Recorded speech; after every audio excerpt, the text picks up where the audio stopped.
কি রে, আমাদের দিকে ভয় পেয়ে গেলি নাকি? না না, ভয় পাবো কেন? তাহলে বল, এই টাকাগুলো কোথা থেকে ইনকাম করেছিস? এই টাকাগুলি মানে ব্যাঙ্গালোরে।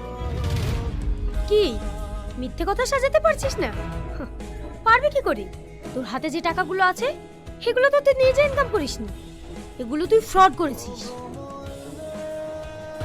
হ্যাঁ ম্যাডাম, আপনি ঠিকই ধরেছেন, আমি মিথ্যে কথা বলবো না। কিন্তু বিশেষ করে ম্যাডাম, এই টাকাগুলো আমার খুব প্রয়োজন। এই টাকাগুলো না পেলে আমার মায়ের অপারেশন হবে না। তুই কেমন ছেলে, নিজের মাকে বাঁচানোর জন্য পরের টাকা চুরি করতে হয়? এইসব মিথ্যা কথা না আমাদের সামনে বলিস না। না ম্যাডাম, আমি মিথ্যা তো বলছি না। আপনি আমার সঙ্গে হসপিটালে চলুন, আপনি গেলে বুঝতে পারবেন। ঠিক আছে, চ হসপিটালে, আমিও দেখি তুই কোন মায়ের চিকিৎসা করবি।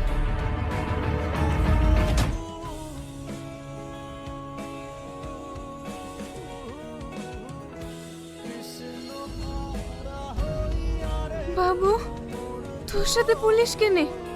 আমার ছেলে কি কোনো অন্যায় করেছে?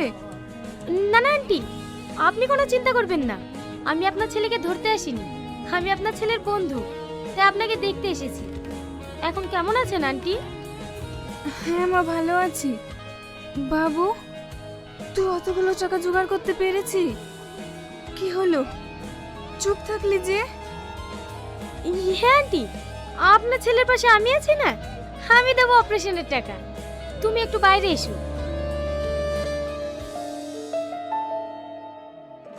মা তুমি আরাম করো, আমি একটু আসছি। দেখো, আমরা আইনের রক্ষক, কিন্তু তুমি যেটা করেছো সেটা আইনের চোখে অন্যায়। বিশ্বাস করেন ম্যাডাম, এছাড়া আমার কোনো উপায় ছিল না। বুঝতে পারছি, তবুও এটা আইনের চোখে অন্যায়। তোমার মায়ের চিকিৎসার জন্য যত টাকা খরচা হবে আমি দেব।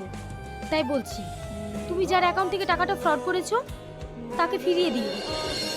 ম্যাডাম, আপনি আমার অনেক বড় উপকার করলেন, আপনাকে অনেক অনেক ধন্যবাদ।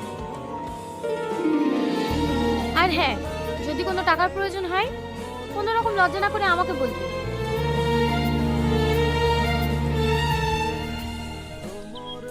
আন্টি, এখন কেমন আছেন? মা তুমি এসছো? আসো আসো, বসো। থাক থাক, আপনাকে আর উঠতে হবে না। তা বললে হয় মা? তুমি আমাদের বাড়িতে প্রথম এসেছো, একটু চা করে দিতে হবে না? না না, ওসব কিচ্ছু লাগবে না। আপনার ছেলে কোথায় গেছে? জানো মা, আমার ছেলে এত শিক্ষিত হওয়ার পরও কোনো চাকরি